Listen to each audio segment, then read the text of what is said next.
Poco itu selalu tentang performa dan value for money. Tahun ini Poco udah naik levelnya kayak Poco X8 Pro Max ini ya. Terlihat kayak HP yang normal-normal aja, nggak ada yang bakal nyangka kalau ini HP baterainya 8500 mAh.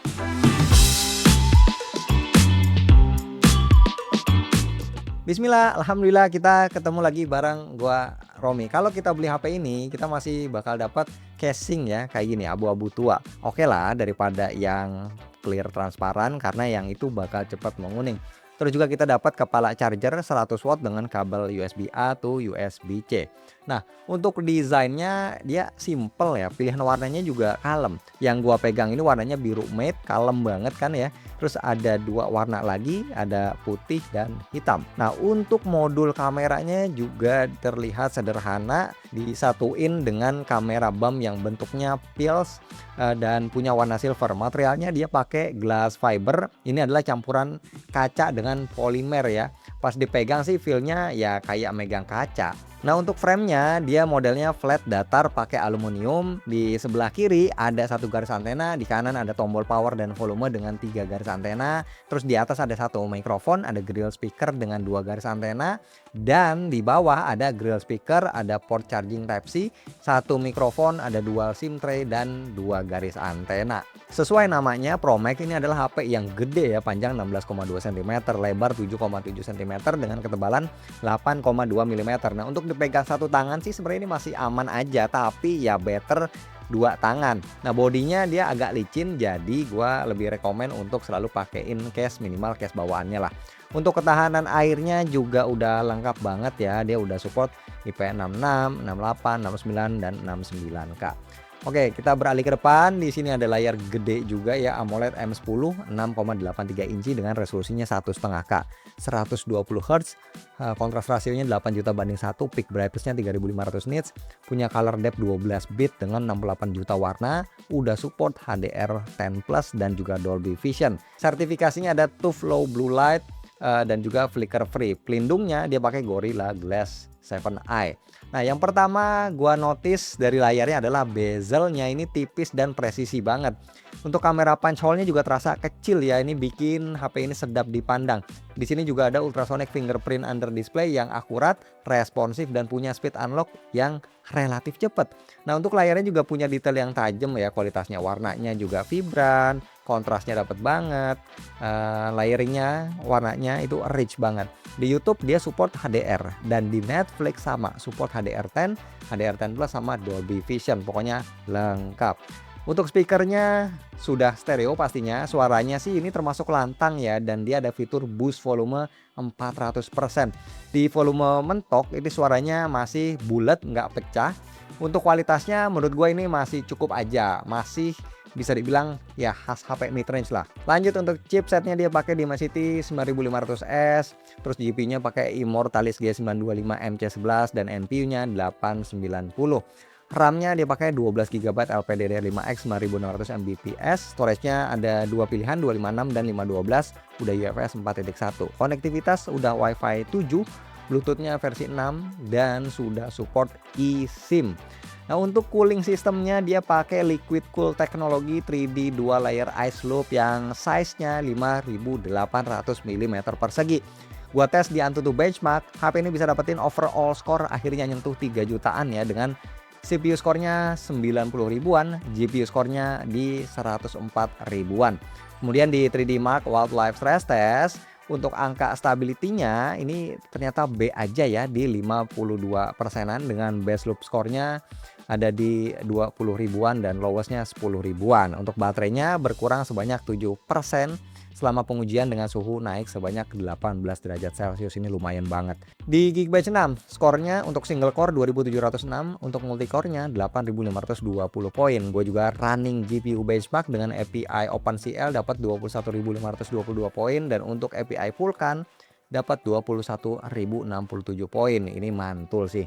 Kemudian gue juga langsung tes ya pakai game yang lumayan, Honkai Star Rail. Dia aman banget di settingan very high 60 fps asalkan mode ultimate-nya nyala dengan Wild Boost on ya.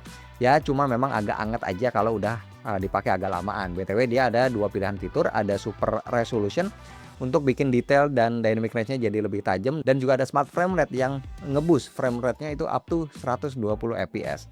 Surprisingly untuk main game yang lumayan berat Genshin Impact di settingan very high 60 fps juga lancar banget ya, smooth ya. Cuma memang lumayan panas kalau kita mainin lebih dari 30 menit. Di sini juga ada 2 pilihan fitur, ada super resolution dan juga smart frame rate sama kayak sebelumnya. Nah, yang paling goks dari HP ini tentunya adalah baterainya sih ya. Ini outstanding banget. Pakai teknologi silikon karbon, kapasitasnya 8500 mAh kayak baterai tablet. Gue kadang baru ngecharge di hari ketiga, itu pun kebanyakan udah mau masuk hari keempat. Speed chargingnya ada di 100 watt yang bener-bener kencang banget, dan dia bisa reverse charging juga up to 27 watt, gokil.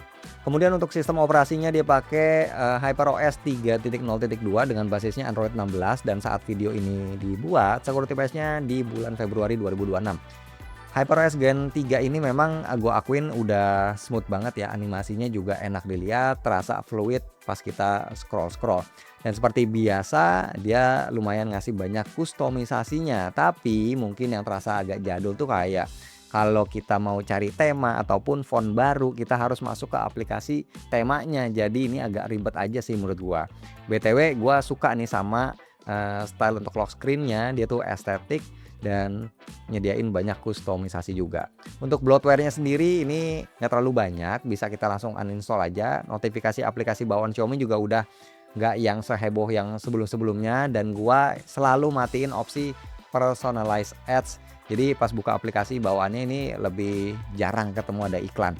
Nah, untuk dipakai sehari-hari kayak buat chatting atau medsosan, multitasking, ini berasa smooth banget, kenceng banget karena memang pakai chipsetnya kelas atas ya. Jadi experience-nya HP flagship banget lah. Buat software katanya bakal dapat 4 tahun upgrade Android ya versinya, dan 6 tahun untuk security patch-nya. Jadi Poco X8 Pro Max ini aman dari segi software buat pemakaian yang lumayan panjang. Untuk AI-nya, nah untuk Gemini-nya ini lengkap, Circle to Search juga aman, udah embed built-in. Fitur AI bawaannya juga cukup lengkap kayak AI rating yang bisa benerin tulisan kita. Ini harus di aplikasi Notes bawaannya ya. Sisanya bisa teman-teman lihat sendiri di sini. Kemudian untuk AI di galerinya juga cukup lengkap ya. Ada AI Beautify yang bisa bantu editin foto kita secara otomatis. Kemudian di menu Create ada AI Expand, AI Erase, AI Sky buat ganti langit. Ada AI bokeh dan AI cutout. Nah, ketika dipakai hasilnya itu termasuk rapi ya, dan prosesnya juga cepat.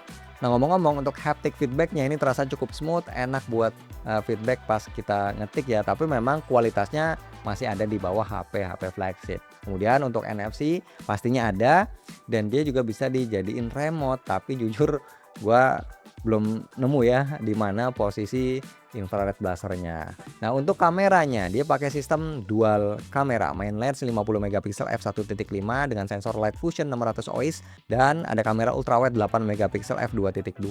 Untuk kamera depannya ada 20 megapiksel.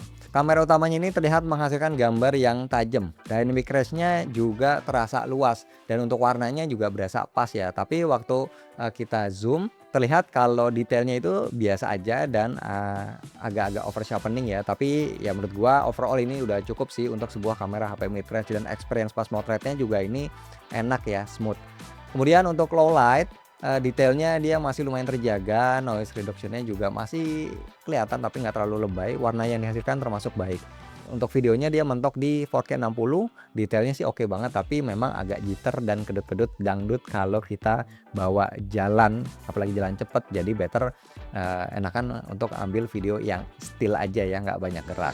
Nah, ini untuk kamera primary-nya, main kamera di 4K 60 dia bisa. Nah, kalau dari viewfinder sekarang sih sebenarnya cukup stabil, cuma memang dia pergerakannya itu kayak agak kasar, ada sedikit kasar gitu, nggak terlalu smooth.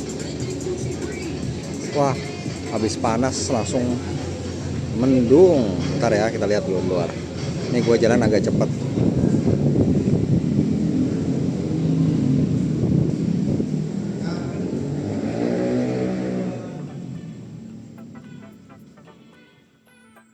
Kemudian untuk kamera ultrawide-nya ya memang pastinya agak jomplang, detailnya juga kurang dan sharpening-nya mentok banget. Enaknya ini buat dipakai di outdoor aja.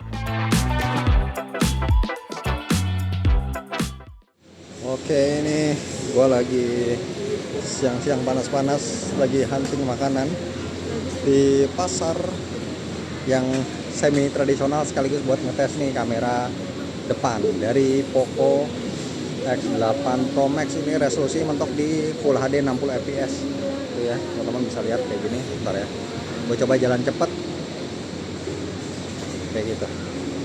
Bagus apa enggak, komen ya di bawah. Nah, kesimpulannya untuk performa dan baterai ini memang tidak bisa dipungkiri adalah jualan utama dari Poco X8 Pro Max ini. Performa untuk daily use ataupun main game udah kayak menyerupai pakai HP flagship ya, apalagi baterainya ini susah dihabisin. Jadi kita nggak perlu lagi bawa casan ataupun power bank ke mana-mana. Ya kita tahu lah ya kalau Poco ini bukan HP yang kameranya bagus, bukan kamera minded ya, tapi kameranya ya menurut gua udah cukup baik untuk kelasannya. Kalau teman-teman fokus ke kamera mungkin bisa beli saudaranya kayak Xiaomi Mi 15T. Ya intinya overall gua puas pakai HP ini kalau buat ngincar performa, buat gaming, dan yang paling penting ini harganya ya. Ini juga sangat-sangat menarik.